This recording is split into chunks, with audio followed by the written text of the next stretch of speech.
Tak, vás pekne vítam. Vítam osobitne účastníkov z firiem. Aby všetci vedeli, tak toto je pani Očkajová, pán Briestinský z firmy Aquasteel. Toto zase naši kolegovia. Dneska budeme mať takú vážnu tému, je to taká rozsiahla téma, týka sa skladu. Bude to trvať zhruba 1,5 hodiny. Skúsim potom nejak naznačiť, že ak budete vyčerpaní, že by sme možno dali v polovici nejakú 5-minútovú pauzu.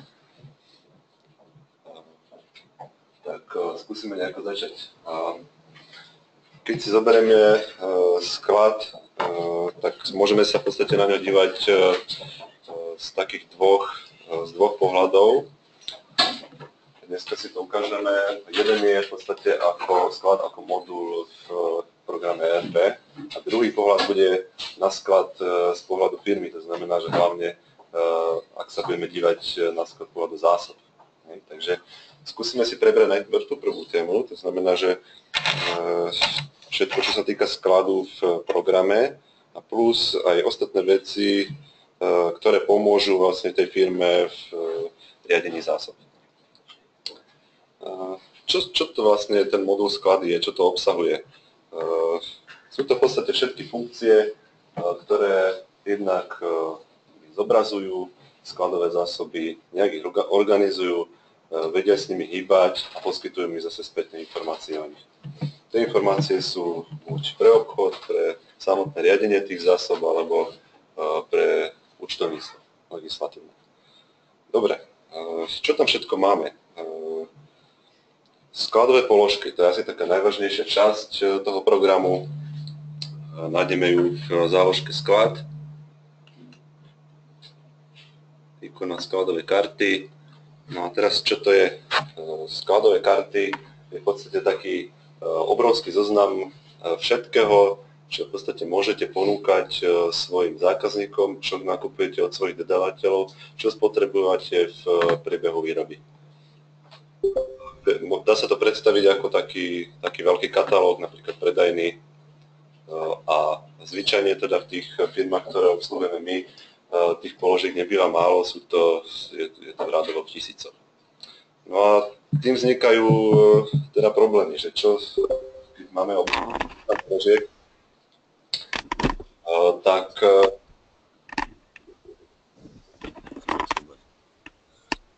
máme veľký zoznam položiek, tak že je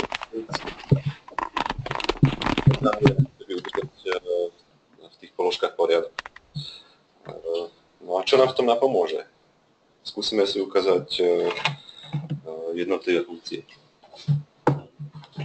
Dobre, takže my sme v zozname skladových kariet. Prvá vec by som sa zameral na takú identifikáciu po tých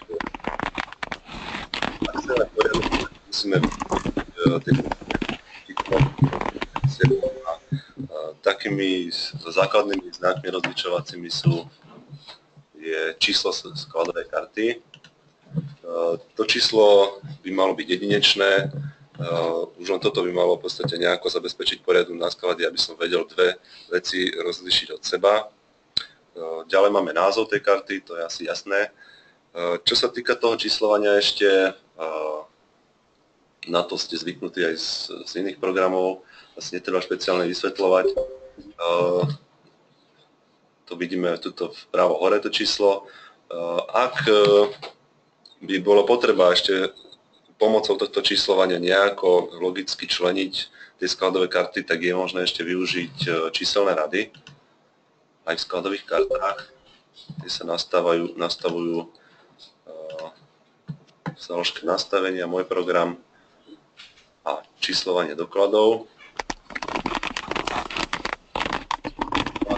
Karty, tak mám zatiaľ. Ja si pridám druhý.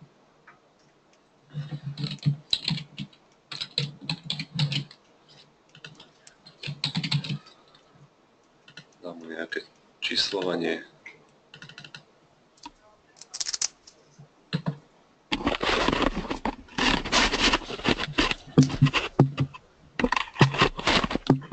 Pozrieme sa do skladových kariet.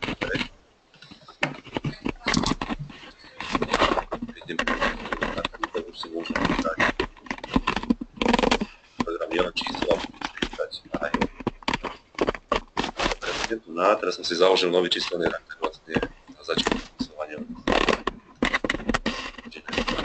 No. A čo máme ďalšie? Takú jednoznačnú identifikáciu. Sú tam body. Keď sa pozriete na toto kód, tak je také zadávacie, ja tu môžem zadať nejaké číslo. Primárne to slúži, teda väčšina zákazníkov to využíva na zadanie čiarového kódu. Ja kód. A keď opustím to poličko, tak teraz uvidíte, že sa tu objavilo Jan. Čo je za tým? Za tým je taký číselník. Teraz vlastne tá pridaná hodnota sa mi automaticky vydala. Ja tých kódov môžem mať viacero. Môže totiž sa stať situácia, že predávate výrobok v rôznych množstevných jednotkách, napríklad minerálky v obchode sú v jednej fľaši alebo v balení po 6 a každá tá jednotka má iný ten kód, iný čiarový kód. Čiže by som ja na tejto skladovej karte minerálka nastavím si množstevnú jednotku balenie, kde je 6 kusov.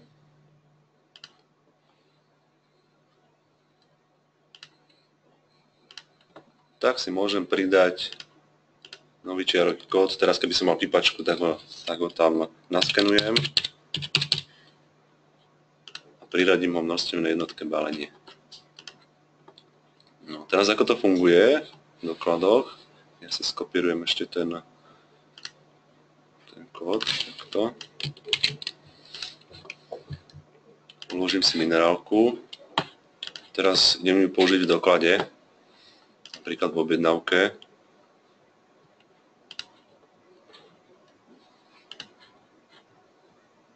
Toto poličko, to prvé, tam zadávam ten kód. Čiže keď tu vložím,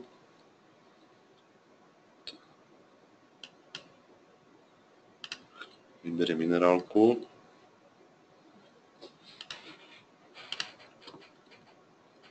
A vlastne, keby som tu zadal aj ten prvý kód, takisto mi vyberie minerálku.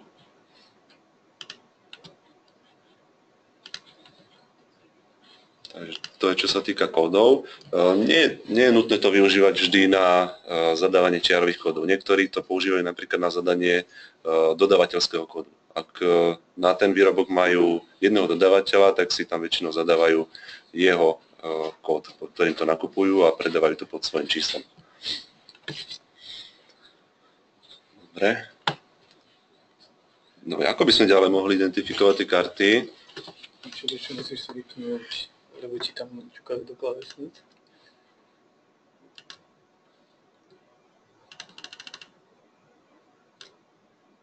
Už sa asi vypli. Dobre, bolo počuť už o teba ostatných. Dobre, budeme pokračovať. Ďalšie polička tu máme PLU, čo to znamená? Po anglicky je to Price Lookup Unit, používa sa to v súvislosti s registračnými pokladňami, ktoré sú dva typy. Jedny sú online, to znamená, že vy len niečo v softveri nahodíte a vám z toho vylezie bločík, alebo potom sú offline pokladne, kde treba tie skladové karty nahrať, celý ten zoznam, alebo teda tie, ktoré sa predávajú, a v tej pokladni je to identifikované pod týmto číslom. Čiže tam stlačíte nejakú funkciu, zadáte 1, 2, 4 a tá pokladňa vie, že to je táto položka, vytlačí bločík. Potom zase spätne sa musia stiahovať predaje. Takže to je na to. Dobre, keď už sme pri tých kódoch, tak ešte sa zastavím také odľahlejšie záložke obchodní partneri, kde takisto sa môžeme baviť o kódoch, keď si pridáme napríklad dodávateľa na skladovú kartu.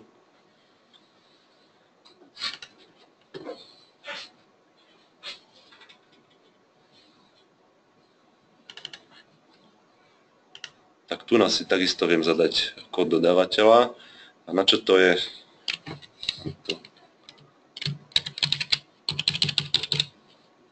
Kód, tam to nejaký anglický názov, to bude názov tej mernej jednotky dodávateľa, takýto skrátke pieces. No a keď ja takúto skladovú kartu použijem napríklad v odoslanej objednávke na tohto partnera, Schaller, tak v tlačovej zostave si viem vytlačiť tieto kódy. To znamená, že ja mu dokážem odoslať v reči, ktoré on rozumie. Dobre, čo mi ešte pomôže udržať si nejaký poriadok v tých skladových kartách? Poďme sa pozrieť túto nižšie trochu. Sú to sklady.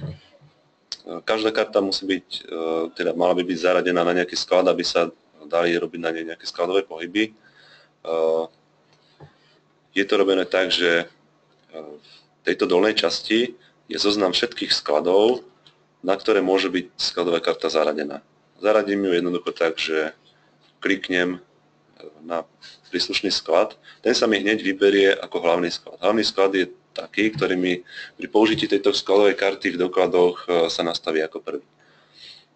Ja však tých skladov môžem zakliknúť, koľko chcem ďalších. A funguje to ešte aj tak, že pokiaľ nejaký sklad nemám zakliknutý, ale urobím príjemku na túto skladovú kartu, na sklad, ktorý tu nemám zakliknutý, tak pozriem si tú skladovú kartu neskôr, tak uvidím, že aj ten sklad už je začeknutý. Dobre, sklady v podstate, to členenie môže byť z rôznych dôvodov, každý to používa inak, niekto tie sklady používa na to, aby skladové karty rozdielil medzi obchodníkov, niekto to používa na to, keď má vozidlá, v ktorých má tovar a predáva ako keby z vozidiel, tak každé vozidlo je napríklad sklad, alebo z geografického pohľadu, že mám nejaký centrálny sklad, mám nejaké pobočky, alebo komisný sklad, keď mám. No a takisto dá sa členiť aj tematicky, napríklad nábytok, okná, dvere a tak ďalej. Kde si nastavím sklady, je to v záložke sklad a hneď prvá ikonka sklady. Musím tie sklady pridávať, viem si určovať, aké majú spôsob ocenenia, a k tomu sa ešte dostaneme. Dobre.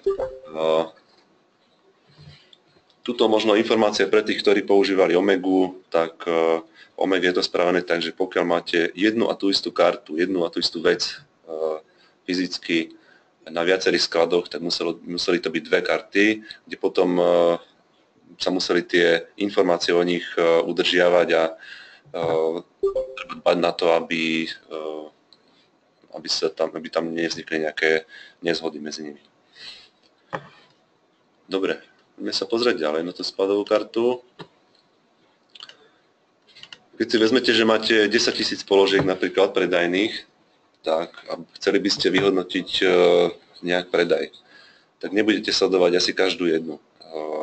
Vhodné by bolo rozčleniť do nejakých logických skupín a sledovať predaj za ne. Pozrieme hociakú skladovú kartu, tak zase vedľa tých skladov mám skupiny skladových kariet, do ktorých kartu môžem zaradiť. Funguje to takisto ako tie sklady. Čiže zase zakliknem si jednu skupinu a tá sa mi nastaví ako hlavná skupina. Dobre, tých skupín môže byť takisto viacero a zase potom slúži to jednak na filtrovanie skladových kariet. Sa pozrieme do zoznamu. Zapnem si filter na skupinu skladových kariet, dám si vyfiltrovať napríklad iba dvere. Alebo ak chcem podrobnejšie, tak tu mám dvere podľa jednotlivých výrobcov. Okay. Dobre, a ešte ďalšiu veľmi peknú vec tu máme, možno pre vás, čo ste tu, tak to bude novinka. Voláme to, že parametre. Pozrieme si to tam nachystané.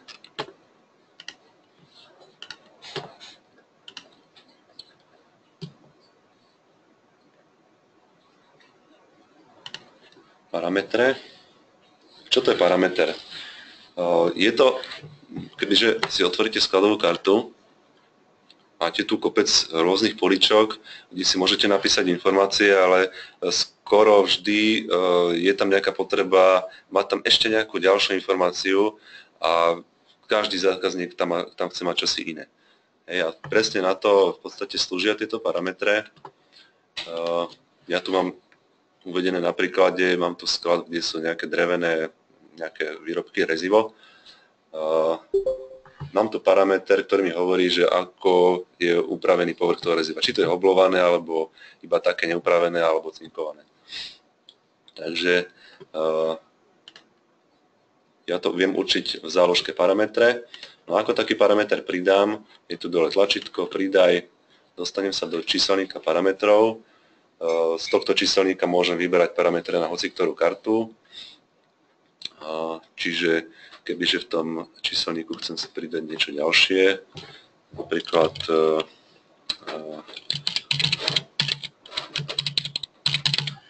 ochrana dreva,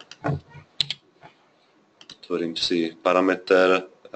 Ten parameter buď môže byť ako jedno číslo, ako text, dátum, čas, alebo môžem mať taký, ktorý vyberám z nejakého zoznamu hodnôt.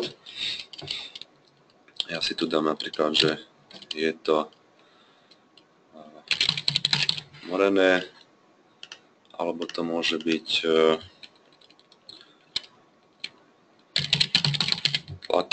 tlaková impregnácia. Dobre, čiže zatiaľ som si pridal teda iba do číselníka a teraz ju vyberiem na tú skladovú kartu a nastavím jej hodnotu. Čiže tieto strešné láty sú morené. Dobre, no a teraz zase mám tu strašne veľa kariet, ak ich viem nejako logicky zoskupiť, tak si ich viem tým pádom aj pooznačovať. No a nebudem tie parametre nastavovať po jednom ručne, ale mám tu na to hromadné funkcie, v tejto záložke hromadné funkcie a parameter viem nastaviť tým označeným záznamom.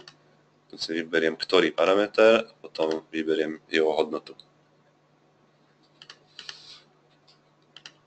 A dám iba nastav. Dobre. Takisto v tých hromadných funkciách mám aj vymazanie parametra a priradenie skladových kariet do skupín. To zase je vec, ktorú nebudem asi robiť ručne po jednom.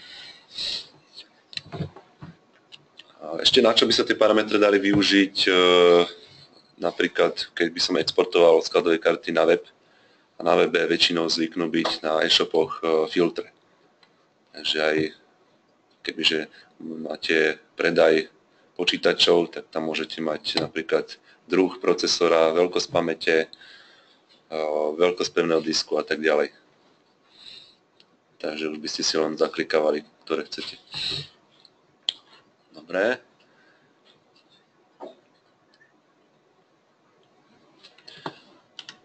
To je čo sa týka nejakého členenia tých skladových kariet. Ešte som zabudol tie parametre, keď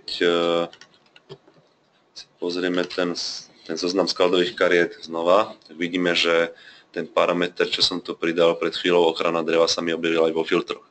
Takže keď ja nebudem presne vedieť, aké číslo skladovej karty alebo ako sa volá, tak aspoň si môžem zúžiť výber a poviem si, že chcem len morené strešné láty, tak sa mi zobrazí len morené.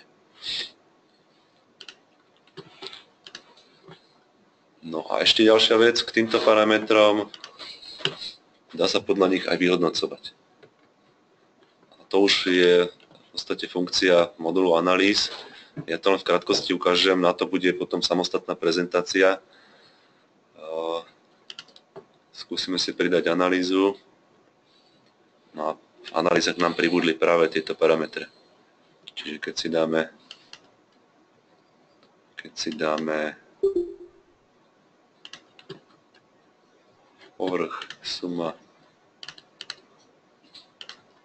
nastavíme si videjku. Čiže viem, že cinkovaného reziva sa mi predalo toľkoto. Dobre.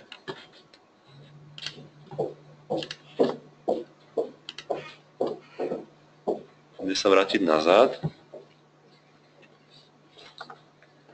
Čo môžeme ešte mať na skladovej karte?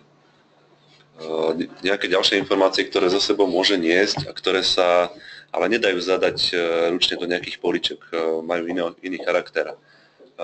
Ku skladovým kartám väčšinou patrí neodmysliteľne obrazok. Bo jeden obrazok je za 1000 slov, ako sa hovorí. Slúži na to záložka dokumentácia a tam si viem pridávať obrázky a nielen obrázky, ale aj rôzne súbory. Väčšinou sú to napríklad nejaké katalógové listy, môže to byť bezpečnostné listy, certifikáty a podobne, výkresy. Takže funguje to tak, že je tu tlačítko pridaj, rovno si môžem vybrať súbor. Tých príloh tu môže byť viacej. No a potom vlastne viem sa k nim aj spätne vrátiť, zase si ich uložiť, vyvolať cez oprav.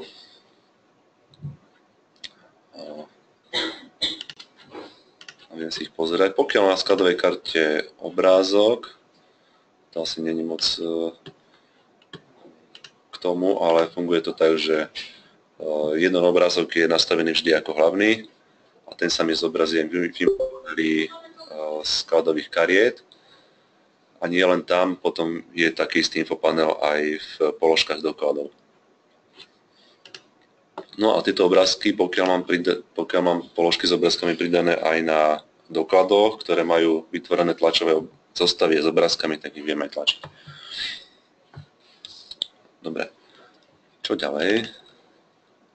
Máme tu ešte záložky alternatívy.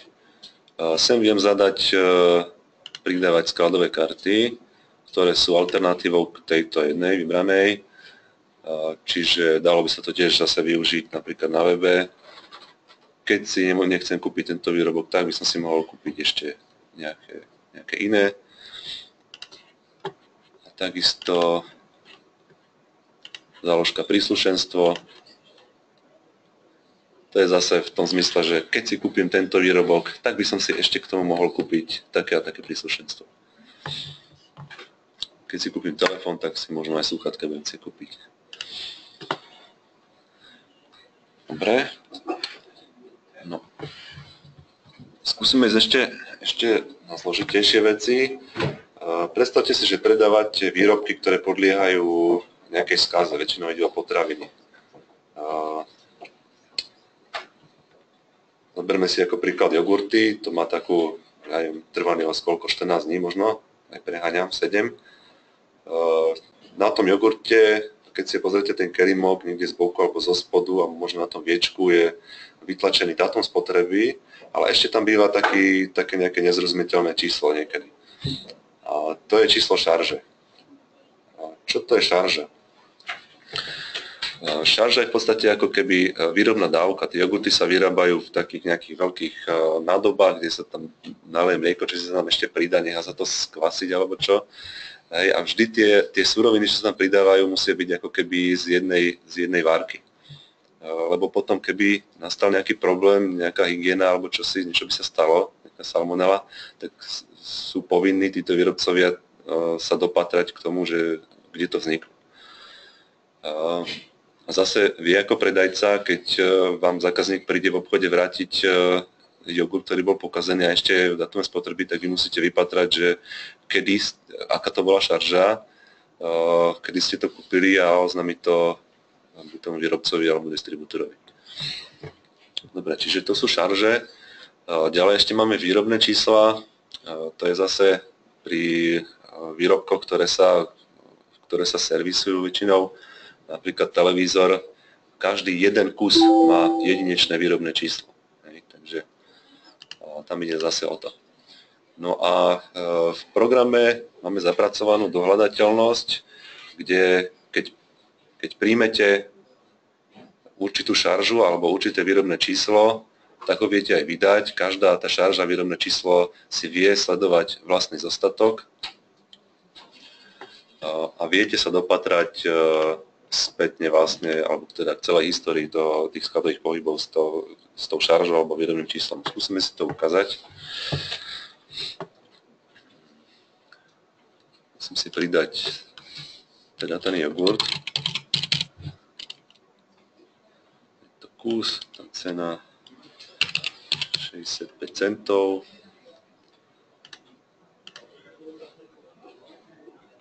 Dobre.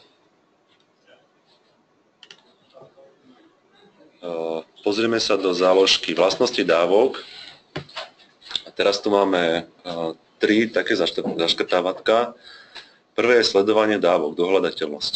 Keď zaškrtnem iba toto a nič iné, tak už viem vlastne vyhodnocovať to, o čom som hovoril, šarže výrobné čísla, s tým, že ja nikde pri príjme nezadávam žiadnu šaržu ani výrobné číslo, ale program niekde automaticky na pozadí každej tej jednej dávke, každej položke z každého dokumentu priradí nejaké jedinečné číslo, pod ktorým tá dávka je potom vedená a následne aj vyskladnená.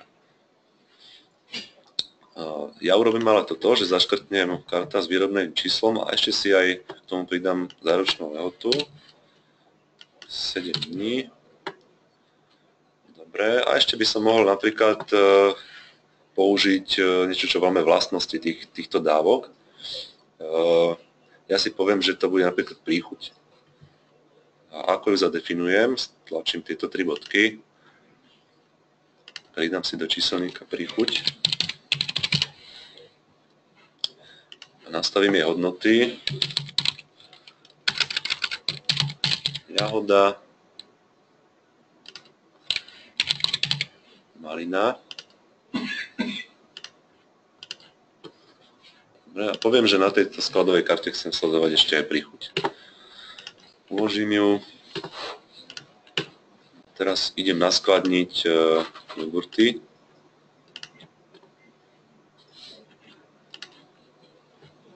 Urobím príjemku, dám to zamerne na včera, čiže 14.4.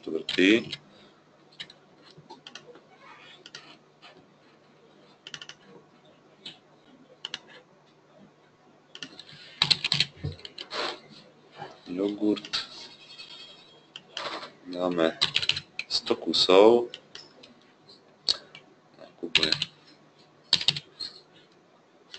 A teraz tu zapíšem šaržu, to znamená, že buď na dodacím liste alebo na tom kartóne bude uvedená šarža.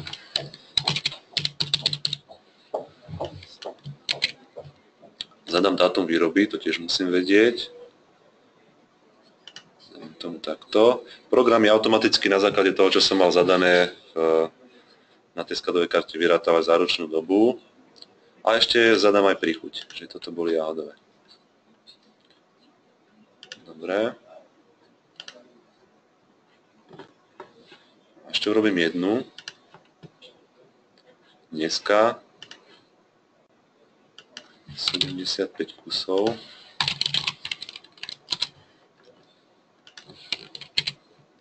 Šarža o číslo väčšia.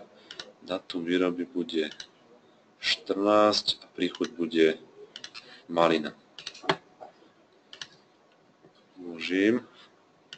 A teraz, keby som chcel vedieť, koľko mám akých jogurtov, tak sa pozriem na sklad, stav na skladoch.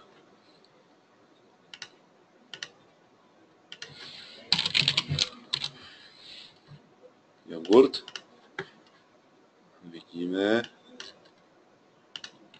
že ja som zapol aj dohľadateľnosť, aj šaržu, čiže z tejto šarže sedmičky mám 100 kusov, do šarže osmičky mám 75 kusov. A vidím tu aj tie príchute. Teraz keď budem vydávať,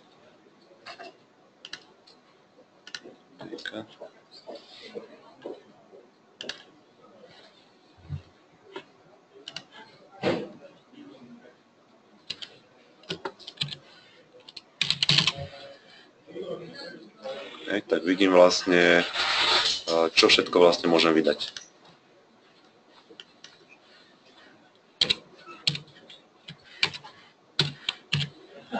A automaticky mi program doplní tú šaržu, ktorú som si vybral.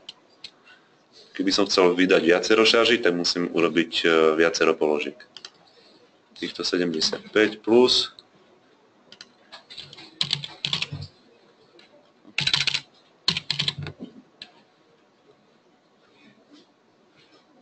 týchto 100.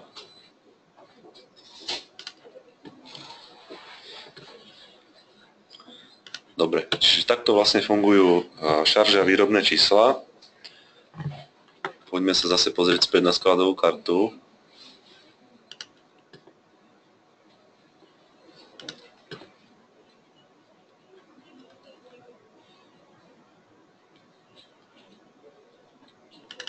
sektoru.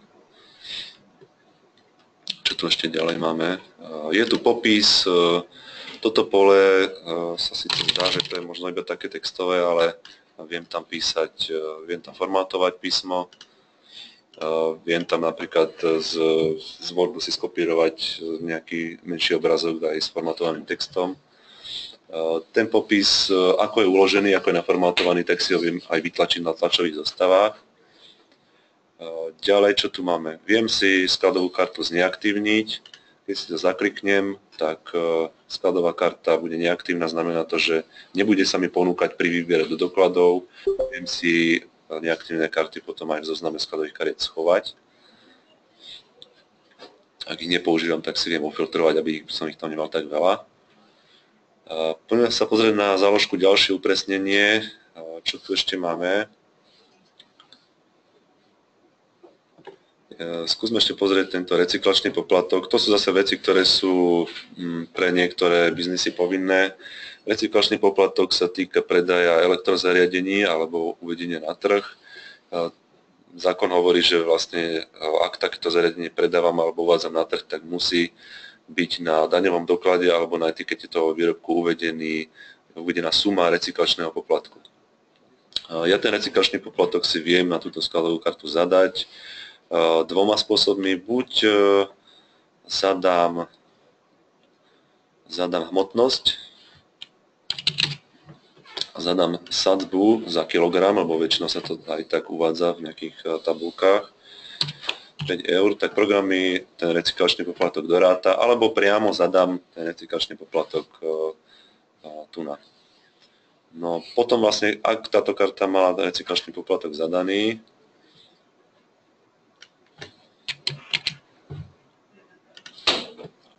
a ja tú kartu pridám na daňový doklad,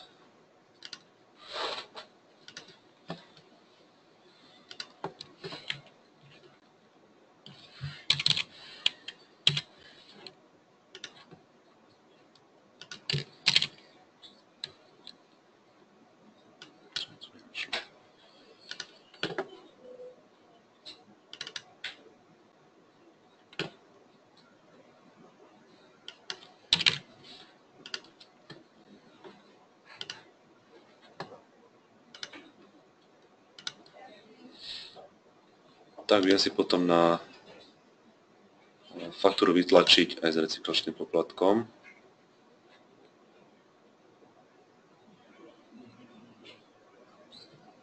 Teraz neviem, čo sa stalo.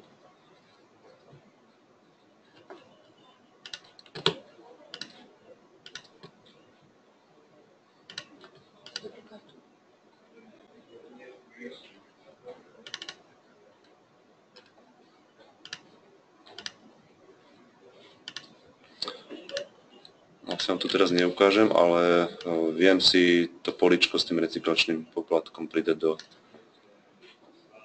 do tlačovej zostavy.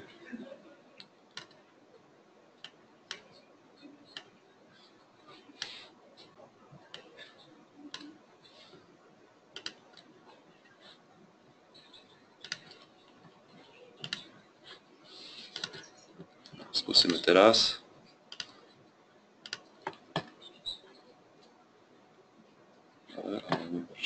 Asi som inú kartu zadal. Chcem pozrieť.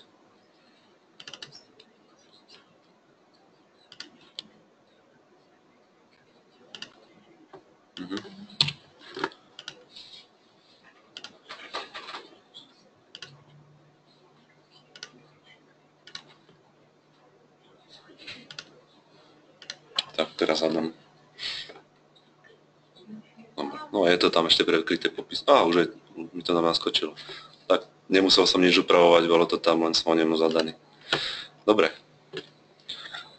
No a ďalej, čo ešte také povinné pre firmy, ktoré nakupujú alebo predávajú tovar v rámci krajiny Európskej únie, tak musia vykazovať od určitej sumy intrastat.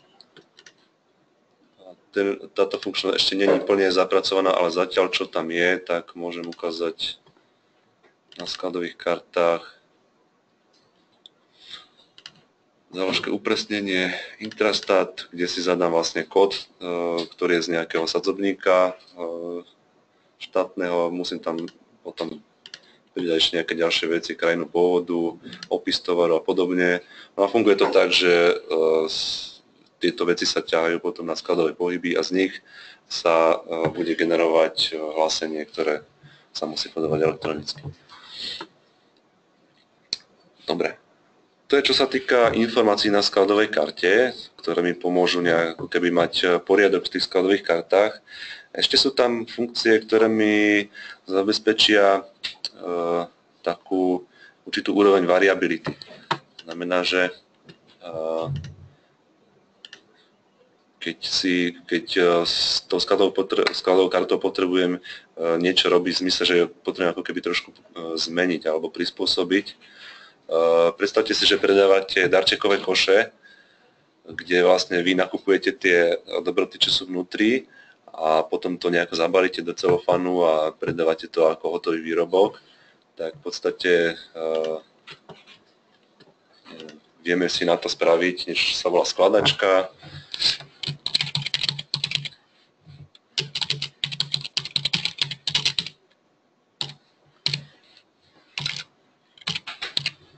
Darčekový kôš. Ja ju urobím z dreva, lebo nemám tu čokoládky.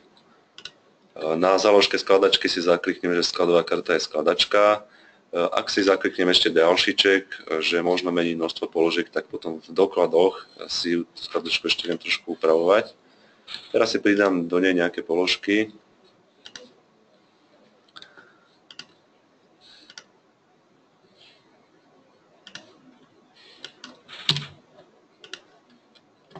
Dobre, čiže z tohoto sa mi ten môj darček skladá. Ja ho uložím.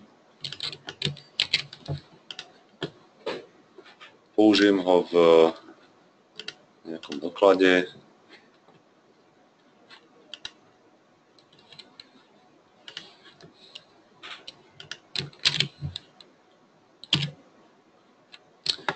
No a teraz mám cenu.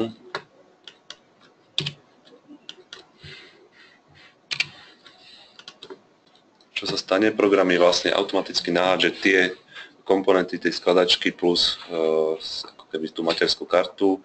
Tie skladačky sa môžu skladať aj z ďalších skladačiek, čiže tých úrovní je tam teoreticky neobmedzenie. No a ďalej, ak som si zakrikol to, že tú skladačku môžem meniť na doklade, tak ja tu ešte viem robiť ďalšie veci. Ja jednoducho niektoré položky z tej skladačky viem vyhodiť, alebo zase naopak viem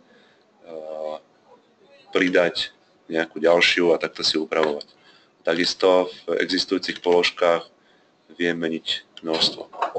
Takže vlastne to sa aj vás týka, ak by ste nejako upravovali tie stroje, ktoré ponúkate, takže dá sa to robiť tuto priamo v doklade. Môžem sa spýtať? Áno. Tam sa to dá urobiť len tak, že cenu má vždy len tá položka, ktorá je ako označená ako tá skladačka. Nemusí to tak byť. Môžu mať cenu tie podpoložky, dali by sa sčítať tie, alebo môže mať cenu tá hlavná a potom... Ale myslím, že doklad, suma dokladu bude vyrátaná ale z tej hlavnej karty. Ja som Lebo tu predávam. No, ja som to skúšal práve tak, že mám vlastne naskladané len z tých malých... Možno v tlačovej zostave by sa to dalo, ale suma dokladu tuto vlastne bude asi z tých hlavných kariet.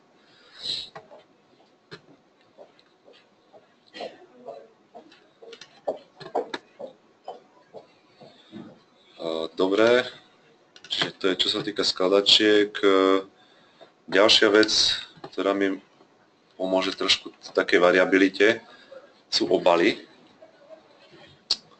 Som si tu nachystal taký príklad, musím aj v prezentácii. Predstavte si, že predávate technické plyny.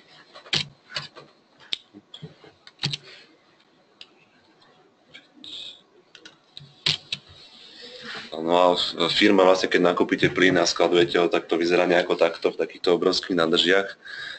Predáva sa to väčšinou na litre, ale do niečoho sa to musí zabaliť, do nejakých fľaší, keď sa to predáva v malom. No a tie potom vyzerajú nejako takto. Čiže keby sme chceli niečo takéto urobiť v programe, tak čo by sme museli spraviť? Som si na to nachystal špeciálny sklad, kde predávam kyslík a plním ho do fľaší takýchto. Čiže mám vytvorenú skladovú kartu samotný ten kyslík, ktorý má mernú jednotku liter, ale ja si poviem, že ho chcem predávať vo fľašiach, hej? Čiže asi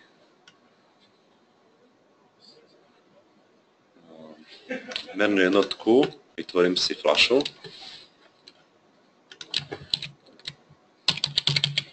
Fľaša, bude 5 kg. Takúto jej dám skratku. Beriem si ju a poviem, že táto 5, alebo teda 5 litrová fľaša v sebe obsahuje 5 tých základných jednotiek, čiže litrov toho plynu. To je jedna vec.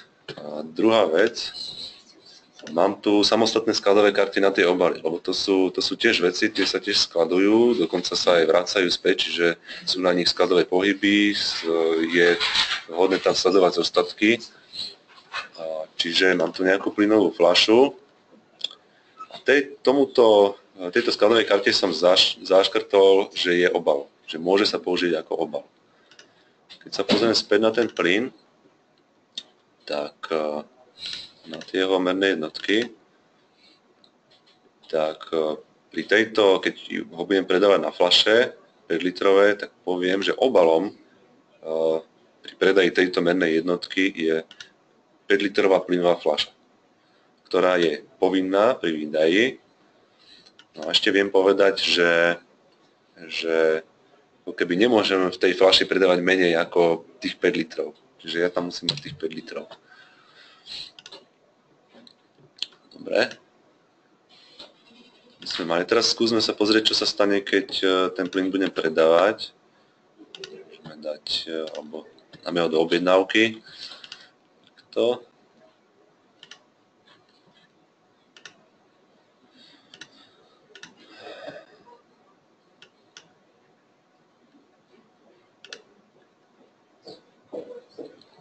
Dotiaľ je nejaké údaje. Pozrieme sa už pri pridávaní položky. Ja som ešte zabudol jednu vec, pardon. Na tom kyslíku. Balenie, áno. Správne. Nebudem to predávať v litroch, ale chcem to predávať na tie fľaše. Tak.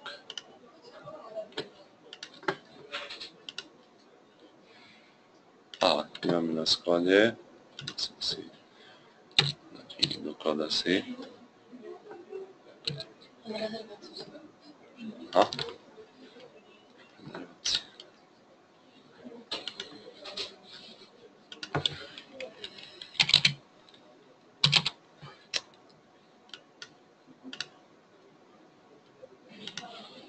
Litrová fľaša, nechcem rezerváciu.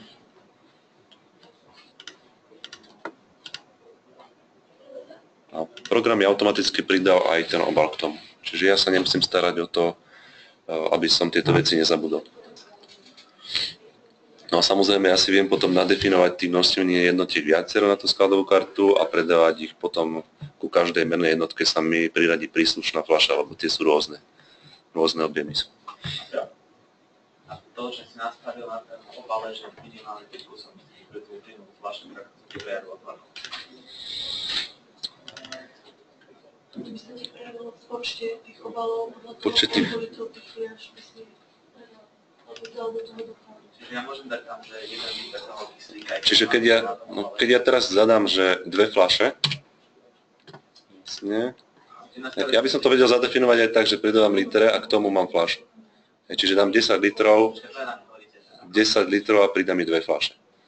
Aj takto by sa to dalo zadefinovať.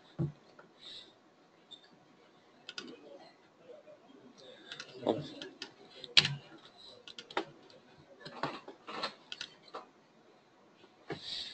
Dobre. Takže to by sme mali, čo sa týka variability. No a ešte sa dostaňme k tomu, že keď už sme pri rozsiahlosti toho zoznamu skladových kariet, že ako tam tie karty sa vlastne dostanú. Tak buď ich budem pridávať po jednej, čo by trvalo asi 2 roky, keď sme 10 000, alebo ich jednoducho naimportujem.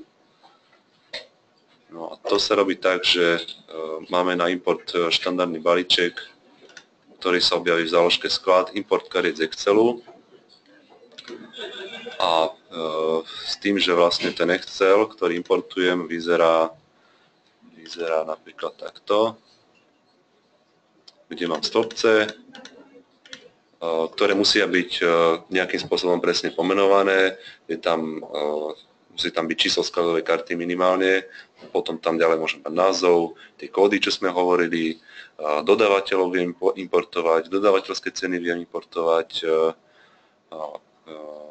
manažerskú cenu a tak ďalej, číslo skladovej karty, číselný rád, ešte ďalšie veci sú tam aj ten recyklačný poplatok napríklad, alebo tie kódy pre Intrastat. Takže tých vecí je tam dosť. Programu nevadí, ak tam budú ešte nejaké iné stĺpce, iné pomenované, on si vyberie len tie, ktoré potrebuje. Potom presne, že ako to funguje, je popísané v užívateľskej príručke, ktorú máte tuto niekde ku koncu, je tam potom príloha, kde je popísané, ako funguje ten import. Dobre, čiže to máme v podstate takú jednu časť toho modulu, no tie skladové karty nie sú všetko. Do modulu sklad ešte teda sme logicky zaradili aj zoznam služieb. Je to podobné ako skladové karty, akorát ich nemôžete prijímať, vydávať. Takisto sa dajú zaradiť do skupiny. Parametre môžu nadobúdať, tam je to veľmi podobné, dokumentácia je tam. Služby, takisto tie skupiny kariet aj služieb si viem nadefinovať. Ten číselník skupiny je stromový, to znamená, že môžete mať nejakú hlavnú skupinu, podskupiny, ďalšie podskupiny. Tie položky môžu patriť do viacerých skupín naraz. Dobre, čo tu ešte ďalej máme? Potom ešte uzavierky skladu, k tomu sa dostaneme. Pohyby na skladoch, to si povieme za chvíľočku. A nejaké prehľady. Dobre, no tak máme skladové položky nejako zadefinované, teraz čo s nimi? No a na to, aby sme vedeli si nejakú zásobu vytvoriť, tak ich musíme prijať. Na to, aby sme vedeli predávať, dostať ich von, tak musíme vydávať zo skladu. Všetky tieto pohyby von a dnu zabezpečujú skladové doklady. Tie doklady sú príjemka, výdajka obyčajná, potom sú tam príjem, keď zákazník chce tovar vrátiť, príjem späť od zákazníka, výdaj, keď ja chcem vrátiť tovar dodávateľovi. Potom sú tam doklady, ktoré sa týkajú inventarizačných rozdielov, alebo teda inventúrnych rozdielov, na sklade manko a prebytok. Potom je tam špeciálny doklad typu začiatočný stav, pretože všetky tie zostatky a skladové ceny sa vždy rátajú v rámci 1 roka. Takže na začiatku musí mať začiatočný stav rovný koncovému stavu z minulého roka. Na to slúži vlastne tlačidlo na vytvorenie začiatočných stavov, čiže keď som na konci roka všetko mám so skladom hotové, chcem prejsť do ďalšieho roka, tak ho stlačím a príslušný typ pohybu sa mi vytvorí do roku nasledujúceho.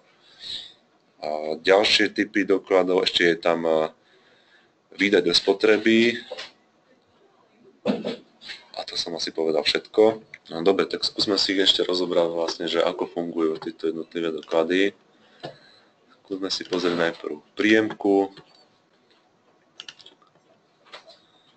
Čo tam máme špeciálne? V príjemke v podstate, keď vyberám skladovú kartu, tak mi program neukazuje, aký mám zostatok. Mojou primárnou úlohou je vybrať skladovú kartu. No a potom už len zadávam množstvo, cenu, prípadne výrobné čísla, šarže a vlastnosti. Na sklad sa dostane táto cena, ktorú ja zadám. Hej, ten tovar bude ocenený touto cenou, ktorá je na príjemke. Ďalej mám výdajku, ktorá sa používa pri bežnom predaji. Záložka predaj, podľa toho, ako obchodný cyklus nadefinovaný. Čo tu máme? Tu je už to poličko na výber skladovej karty, na výber položiek trochu väčšie, to znamená, už vidím, koľko čoho mám na sklade, vidím, aké to má vlastnosti, šarže, čiže už vyberám toto.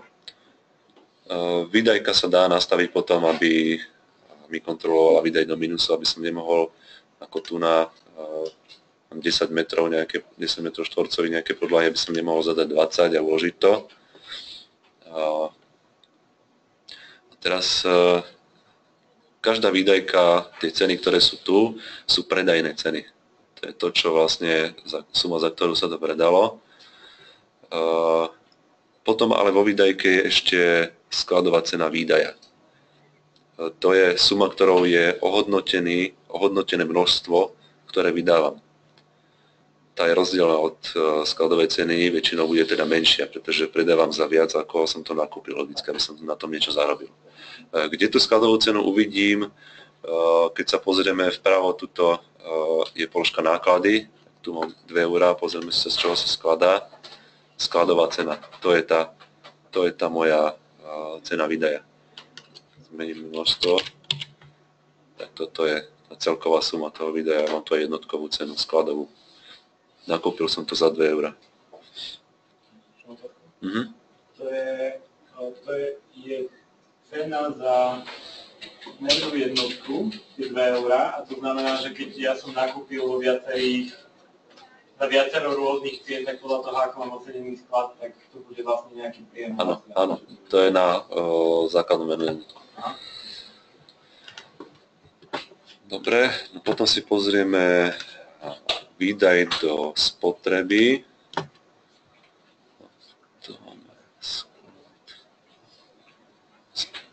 Tu je nazvaný spotreba na zákazku. Tam je trošku rozdiel.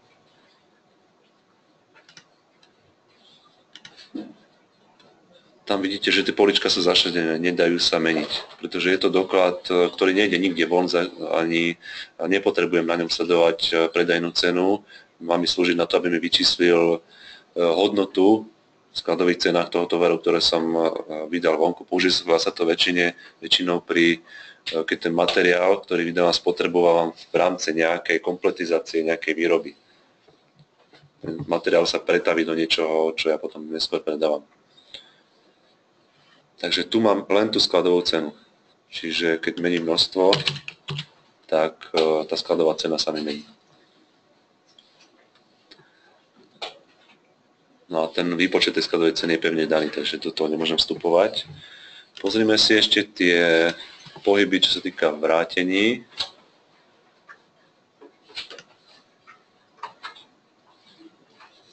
Vrátenie dodávateľovi.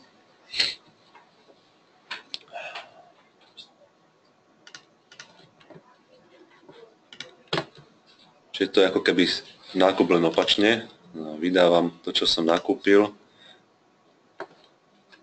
Za tým je zase nejaká, toto v podstate je moja nákupná cena, ale za tým je ešte skladová cena, pretože ja som to mohol nakúpiť za nejakú cenu, ale medzičasom sa mi tá skladová cena zmenila.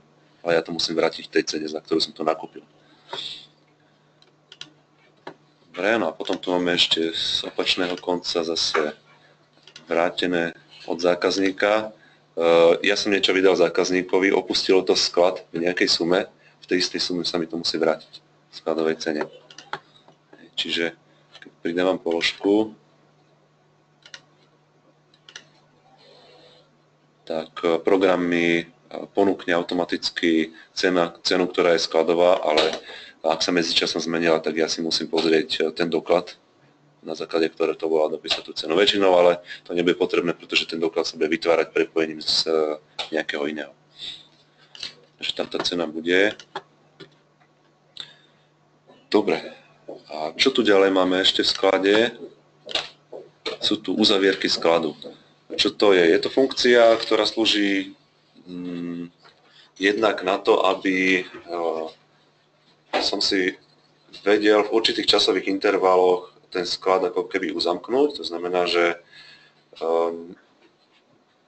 ako mám v nejakom stave, tak už uzamknutý sklad neviem meniť. To znamená, že ak sa dostanem na položku dokladu, tak už dokladu, ktorá patrí do uzavretého skladu, tak neviem meniť na ne nič, neviem mu ani vymazať z priemky, z výdajky.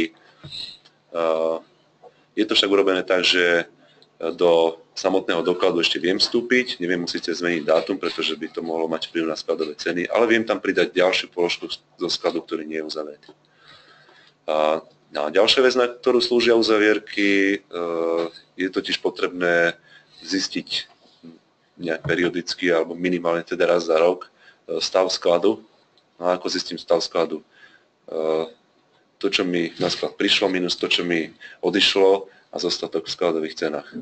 No a to potrebujem zaúčtovať. No a pri tom zaúčtovaní vlastne to funguje tak, že ja si vyberiem uzavierku, dám si ju zapísať do Omegy, alebo prípadne pustím synchronizáciu a tie uzavierky sa mi prenesú. To bude potom detailne preberané na ďalšom školení ohľadom účtovníctva. Dobre, no a vlastne ten stav skladu, tie sumy tých príjmov, výdajov sa prenesú do účtovníctva ešte včlenené podľa toho, ako to je zaúčtované, prípadne podľa skladov. Dobre. No a nakoniec tu máme, keď to o tom sklade chceme niečo zistiť, máme tu prehľady.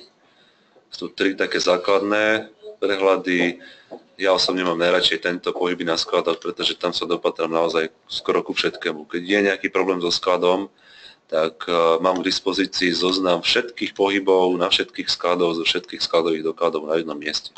Viem si tu filtrovať podľa strašne veľa vecí, hlavne keď sú teda nejaké záporné zostatky na sklade, alebo takéto, to veľmi pomohlo vždycky. Je tu funkcia záporné zostatky, ja tu teraz mám čistý sklad, ale možno by sa čosi našlo, napríklad tu. Viem, že túto kartu treba riešiť. To je číslo, dajme si nejaké jednoduchšie, toto 12002. Ofiltrujem si túto skladovú kartu, vypnem si záporné zostatky a pozerám, čo sa dialo. 2.9. príjemka, 1.10. vrátené.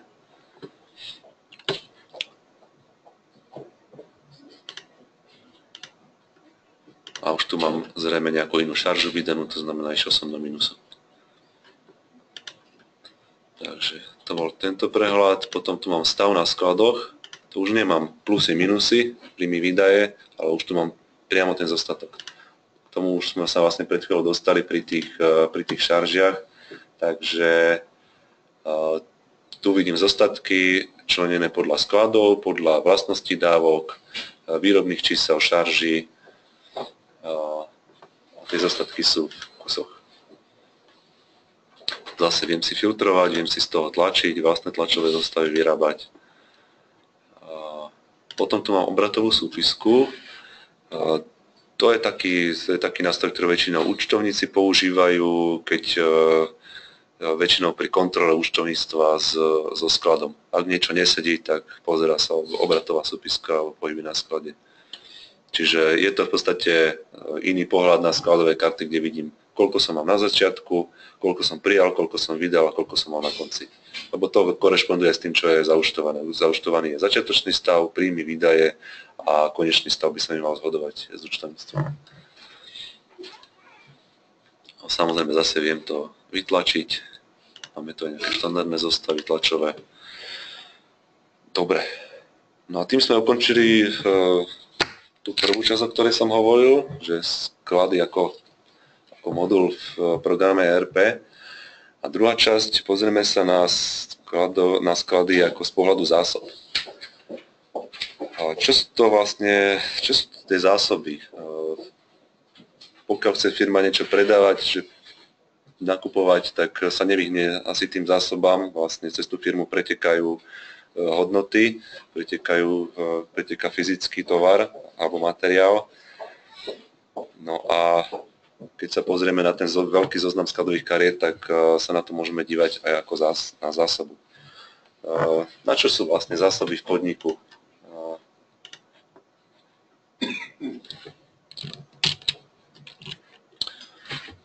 V podstate zásoba slúži jednak na to, aby vyrovnávala rozdiel medzi dopytom a ponukou, medzi predajom a nákupom.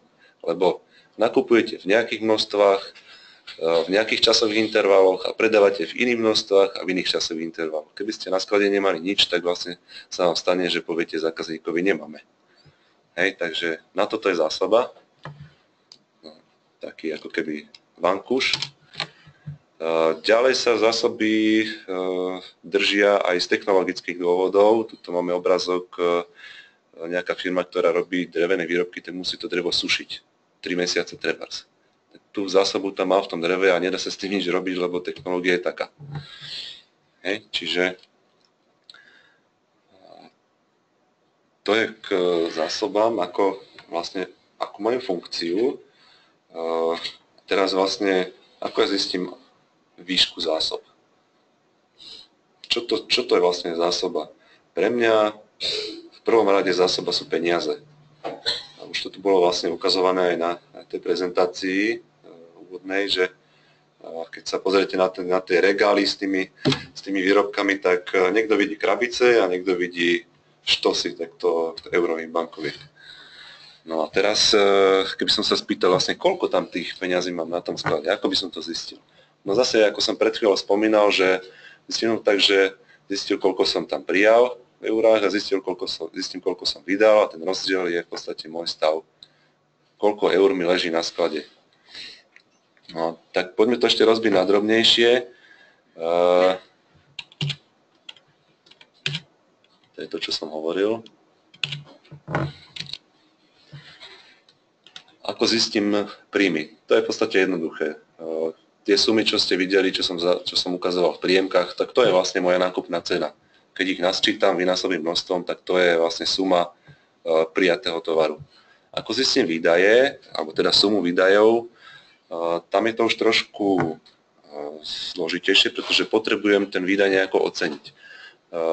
Keď si predstavíte, že predávate len jednu jedinú položku a nakúpite 10 kusov raz za 5 eur a potom 20 kusov za 6,50, tak aká bude vlastne tá hodnota toho skladu? Na tom príjme to zistíte, ale keď chcete vydať napríklad 12 kusov z toho, tak ako to oceníte? V tých 12 kusoch máte 10 za jednu cenu a 2 za inú cenu. Hej, takže sú na to metódy, ktoré vlastne predpisuje naša legislatíva. A sú dve. Jedna je FIFO a druhá je priemerované oceňovanie. To FIFO funguje tak, že pokiaľ máte tieto zelené stopčeky ako príjmy, že raz príjmem 10 kusov za 5 eur, 20 kusov za 7 eur, 15 kusov za 6 eur a chcem vydať 15 kusov, tak aká bude jednotková cena toho výdaja, tej jednej položky? No tak je to 10 za 5 a 5 kusov za 7 eur. Čiže keď to sčítam, vydelím 15, tak dostanem 5,67 približne. Čiže to je, čo sa týka FIFA. No a potom mám priemernú cenu, zase mám tie isté príjmy, chcem vydať 15 eur, 15 kusov, tak v podstate vždy iba zrátam to, čo som napríjmal, vydelím celkovým množstvom a to je moja priemerná cena. Za to vždy vydávam. Či mám tých kusov na sklade 30 alebo 1. Je to jedno. Vždy to bude rovnaká cena. Takže takto ja viem oceniť príjmy a výdaje. No a keď už ich viem oceniť, tak už ich viem aj zaúčtovať, viem urobiť uzavierku, dostane sa mi to do účtovníctva, do súvahy, viem, koľko eur mi leží v zásobách. No a teraz môže nastať takáto situácia, že sú veľkoobchody, ktoré v podstate časť svojich zásob držia na sklade. Takže ten tovar je prijatý, tú tú cenu skladovú vieme, tak to znamená, že keď vám príde objednávka, už v tejto fáze viete približne zistiť, že koľko na tom zarobíte. Lebo viete, aká je predajná cena, viete, aká je skladová cena, viete rozdiel určiť. Ale čo keď je o zákazkovú firmu, ktorá v podstate nedrží zásoby, pretože vždy tie produkty sú neopakovateľné, sú iné. Hej? Tá jedna položka sa na sklade objaví raz možno za celý život. No a teraz viem ja zistiť cenu aj takéto položky, keď ju ešte nemám vôbec prijatú. Viem aj to urobiť. Slúži nám na to niečo, čo voláme manažerské ocenenie. Pozrime si skladové karty. Nejakú pracovnú dosku. V záložke ďalšie upresnenie máme manažerské ocenenie, kde si presne ja viem zadať, akým spôsobom sa mi má vyrátať cena tej položky. Slúži to, nie je to žiadna legislatívou daná cena, je to čisto pre moje účely interné. No a aké môžeme nadobúdať hodnoty? Buď ju nepoužívam, nie je zadaná, alebo je taká istá, ako je tá legislatívna, FIFO alebo priemer, ale ak to chcem teda používať reálne, tak si tú fixnú cenu buď viem zadať priamo na tej skladovej karte, alebo ak tú skladovú kartu opakovane používam, tak si zaškrtnem, že viem túto sumu zmeniť aj na doklade. Ja tú skladovú kartu teraz použijem napríklad v objednávke. Pridám si novú. Čiže niekto si kupuje pracovnú dosku do kuchyne a v živote som takú nepredával ešte.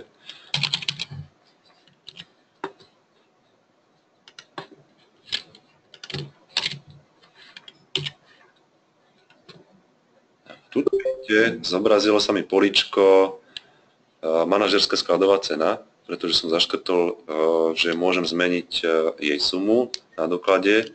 No a to sú tie moje vstupy, ktoré ja môžem pri pridávaní dokladov tam zadať. Čiže ja predám jeden kus za 350 €, ale viem, že moje nejaké náklady vstupné, aj možno s nejakým opracovaním a nákladmi, ktoré mi pri tom vzniknú, budú povedzme 250 €. A hneď tuto vpravo v infopaneli zisk vidíme, koľko na tom môžem zarobiť. No a samozrejme potom tá manažerská cena sa dá vytlačiť na dokladoch, viem si už vo fáze objednávky zákazníckej vyčísliť predbežný zisk na túto zákazku. Pretože tých položiek tam môžem mať v tej objednávke viacero, takže v tlačovej zostave si ich viem pekne zosumovať. No a takisto to viem zistiť aj v záložke zisk, kde sa mi dostáva nie legislatívna skladová cena, ale práve tá manažerská. No a ja si potom k zákazke viem pridávať ďalšie náklady a robiť si takú mini kalkuláciu. Dobre, no a teraz sa dostávame, máme tak akurát čas, že čo ešte s tými zásobami? Keď si vezmeme, že sú to teda veľké peniaze na tom sklade, tak viete, no, čo sa dá robiť s peniazmi? Môžete ich mať na sklade a čakať, až sa predajú, alebo sa možno aj nepredajú niektoré, alebo ich môžete chytiť a vložiť do banky na nejaké, alebo si kúpiť dlhopisy za to a vyložiť si nohy na stôl a nič nerobiť. Možno, že by vám to zarobilo ešte viacej ako ten predaj. Hej, takže mala byť vyvíjaná snaha taká, aby tie zásoby boli čo najmenšie. No ale zase, čo sa môže stať, keď mám malé zásoby? Ukážem na poslednom slajde. Môže sa stať toto. Že jednoducho zákazník príde a vy poviete, nemáme. No a teraz to, akože, keď si chce kúpiť horálku, no tak dobre, no už oželem tých 60 centov, ale on to povie 9 ďalším. Takže nemusí to byť pekná záležitosť. No a tieto veci dve sa bijú. Jednak chcete mať čo najnižšie zásoby, ale zase nesmiete mať také nízke, aby ste nevedeli obslúžiť zákazníka. No a to, že teda ako keby tá dostupnosť, alebo to, že viem obslúžiť zákazníkov, sa volá odborne úroveň služieb zákazníkov. No a Tie firmy sa nikdy nesnažia tú úroveň služieb mať na 100%. Ono sa to asi ani, ako dá sa to, ale stojí to hrozne veľa. Ja by som tých zásob musel mať tak, aby som pokryl aj najnepredvídateľnejšie dopyty, ako keby potom po tých výrobkoch. No, takže vlastne firmy sa snažia tak nejak balancovať tieto dve veci. V tých excelentných firmách, ktoré sa tomu silno venujú, tak tá dostupnosť býva okolo 98%. 99 to už sú takí fakt dobrí a keďže cez 99 to je dobré. No a ako by nám pomohlo RPčko pri riadení zásob? Dajú sa tu nájsť viaceré nástroje, kebyže už len sa pozriem tak nejak polopatisticky na to, ako mi prebiehali zásoby a ako sa mi tá karta predávala, už možno z hlavy pri pohľade na to by som vedel, že vedel určiť, že koľko asi by som mal držať zásobu tej karty. Ja sa skúsim pozrieť tuto na jeden sklad.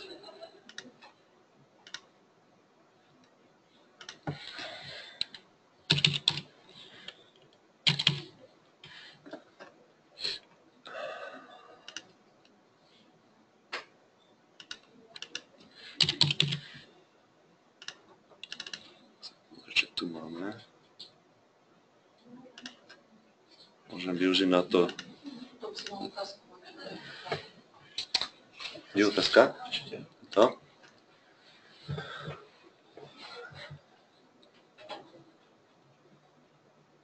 Nemám mikrofón. Ako by som nastavil na skladovú kartu fixnú cenu, na ktorú nejdú žiadne zľavy? Teraz nerozumiem, lebo tá zľava sa týka predajnej ceny. Tá fixná, asi neviem, že či ide o fixnú cenu predajnú, alebo tú nákupnú, tú manažerskú.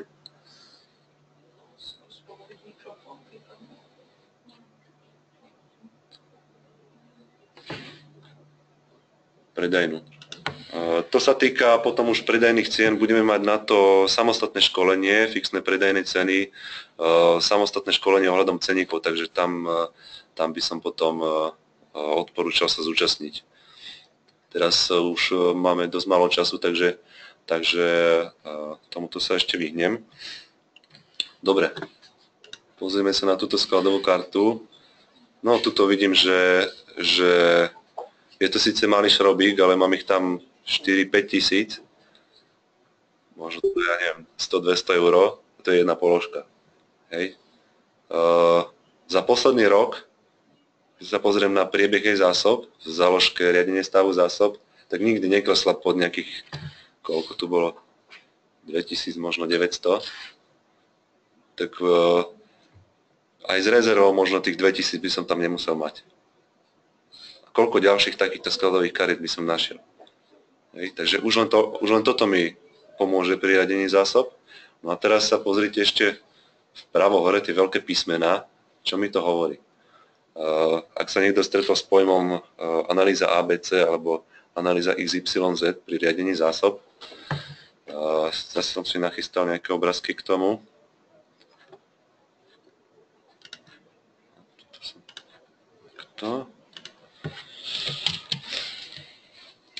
Kebyže si zoradíte, máte povedzme 10 000 skladových kariet, za každú tú skladovú kartu si viete vyčísliť obrat, alebo teda predaj, a zoradili by ste si tie predaje a tie karty od najväčšej po najmenšiu, od zhora dole, a rátali by ste, že sčítavali by ste prvú, druhú, tretiu, štvrtú, piatu a tak ďalej, až kým by ste sa nedostali na 80% toho celkového súčtu. Zistili by ste zaujímavú vec, že tých 80% tržieb vám tvorí z tých 10 000 položiek možno len 200. A možno len 50. Hej, čiže to je toto oranžové, alebo tehlové, je vlastne tá skupina A. To je skupina tovarov, ktorej je naozaj vhodné venovať veľkú pozornosť pri riadení zásob, pretože tá vám prináša najväčšie tržby. Ale počtom ich zase málo a to je dobre tiež, pretože dá sa to uriadiť potom. Takže na tie sa treba zamerať detailne, naozaj sledovať, či tam nemám zbytočne veľa zásob, pretože to to tvorí najväčšiu hodnotu. Nemusím sa dívať len na tržby, môžem sa dívať na zisk, môžem sa dívať ešte aj na ďalšie veci. A potom tá skupina B, to je taký ten stred. No a je tam ku koncu veľmi malé číslo z toho obratu sa týka strašne veľkého množstva rôznych položiek. Čiže rôzne ten spojovací materiál, skrutky a takéto je strašne veľa, ale dokopy sumou je to málo eur. Hej, takže tam je zbytočné sa nejak detailne venovať každej položke, že či to mám dobre nakúpiť, proste kúpim do zásoby a viac sa o to nestaram, hej, lebo ma to príliš nezaťaží. Takže na toto je presne analýza ABC, ktorá mi rozdelí tie skladové karty do týchto skupín. A tá analýza ABC sa vyrátava vždy v noci pri tom prepočte analýz automatickom. Na druhý deň mám tie skladové karty rozdelené. A potom dostanú priradené takéto písmená. Sú tu obe analýzy ABC buď podľa predaja, teda obratu, alebo podľa zisku. No a hneď vidím, že toto mám nejakú skrutku. A to je to C presne. Tak toto vyšlo. Aj podľa zisku, aj podľa obratu. No a poďme sa pozrieť na túto ďalšiu analýzu XYZ, že čo to je. Zase mám nejaké 3 skupiny delenie, ale zase podľa niečoho iného. Keď si pozriete, toto je priebeh predajov jednej položky v čase. Kolíše mi to okolo, keď si vezmeme, že by tie čísla boli 1000 eur, tak mi to kolíše tak nejak plus minus, neviem, 3 až 5 tisíc, hej. Tá oranžová čiara je priemer, môj priemerný predaj za dané obdobie. A teraz ja viem zistiť ako keby nejakú priemernú odchýlku od tej oranžovej čiary. A pokiaľ tá odchýlka nie je väčšia ako 0,6 6-násobok toho priemeru oranžového, tak ide v podstate o taký nejaký stabilný predaj, že nemám tam veľké výkyvy. Takže tá karta sa veľmi dobre riadi z pohľadu toho, že viem predpovedať, koľko v budúcnosti bude dopyt po nej, bude predaj, tak podľa toho viem aj nakúpiť, viem si určiť zásobu veľmi dobre. Ďalej, Y, to už je trošku horšie, tam už sú nejaké výkyvy, tam sme určili tú hodnotu 0,6 až 1,2 priemeru. Tam už je to trošku horšie, tam väčšinou sa objavujú také nejaké sezónne veci. Hej, že alebo nejaké cyklické, že to mám vždycky, ja neviem, len v lete, alebo v zime, alebo raz za mesiac. No a potom je Z, to je úplná katastrofa, to sa veľmi zle riadi, tam už naozaj niekomu pomôže intuícia, niekomu umelá inteligencia, no ale týmto treba zase venovať pozornosť. Najhoršia kombinácia je, keď máte skladovú kartu z toho Ačka a máte tam Z. A najlepšie je Ačko a Xko. Tie sa najlepšie riadia. Dobre, no akorát sme to asi stihli. Ja počítam, že možno ešte ohľadom toho riadenia zásob by sme neskôr mohli dať nejakú ďalšiu prezentáciu. Ja ďakujem účastníkom aj cez internet. Ak máte ešte nejaké otázky, tak môže napísať.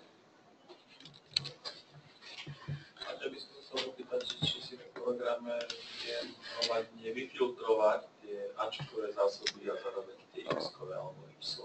Áno, bola to otázka, či viem tie ABC, XYZ filtrovať, viem. Je tu na to stĺpec v skladových kartách. Tuto. Viem si tu zadať Ačkové. Či to vôbec také mám. A toto mám. Mám tu. Takže dá sa to filtrovať. A takisto viem túto informáciu využiť aj v analýzach.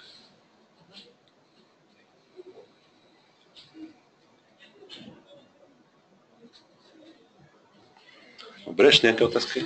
Môžem sa vrátiť aj... Áno, áno. Skladové karty, tam sa píše tá cena, vlastne keď nakupujem, tak cena od môjho dodávateľa. Áno. Stalo sa nám, že máme dohodnutú nejakú maržu a on tu vzhľadom na ten vývoj predaja, tá marža sa zmenila. dá sa to hromadne zmeniť potom na všetkých tých... Dá sa, ak by vám ten dodávateľ vedel tie zmeny poslať aj v Exceli alebo nejak elektronicky, tak potom viem. Ale si vyberiem túto vlastne len tie položky a hromadne to zmeniť. Vieme importovať ceny do ceníkov. Máme dodávateľské ceníky a vieme do nich importovať ceny. Hej. Alebo ak sú tie ceny rátané ako treba z marža voči inému ceníku, napríklad, alebo teda skôr asi rabat voči predajnému, tak viete urobiť ceny z iného ceníka. Ale to bude ohľadom tohto samostatné školenie. To je jedna vec. A ešte by som sa vrátil naspäť k tým skladačkám. Ano. Ja som skúšal pri službách, máme službu, ktorá sa označuje oprava, to je jednotná oprava, skladá sa z niekoľkých položiek a vlastne súčet tých položiek vytvorí vlastne nakoniec tú cenu. To som sa vás pýtal, povedali ste, že tam sa... Ja si na sklade neviem nastaviť tú cenu, pretože tú cenu mi robia tie položky. Áno. Ako to urobiť, aby to fungovalo do cenovej ponuky? Pretože momentálne... V tlačovej zostave to chcete? No museli by sme sa na ne pozrieť. Na tú službu a na tú skladačku. Vytvoril niečo, čo by ma akože malo uľahčovať, ale momentálne... Pozrieme sa na to a uvidíme. Pýtam sa na to, lebo ste hovorili, že dá sa to urobiť, by sme to vedieť ako. Pozrieme sa na to konkrétne, lebo neviem presne, hej, tak môžete potom sa zastaviť kľudne aj u mňa v kancelárii.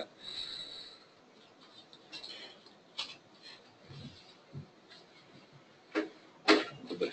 No ak nie sú ďalšie otázky, tak ďakujem veľmi pekne prítomným aj budem na druhom konci drôtu.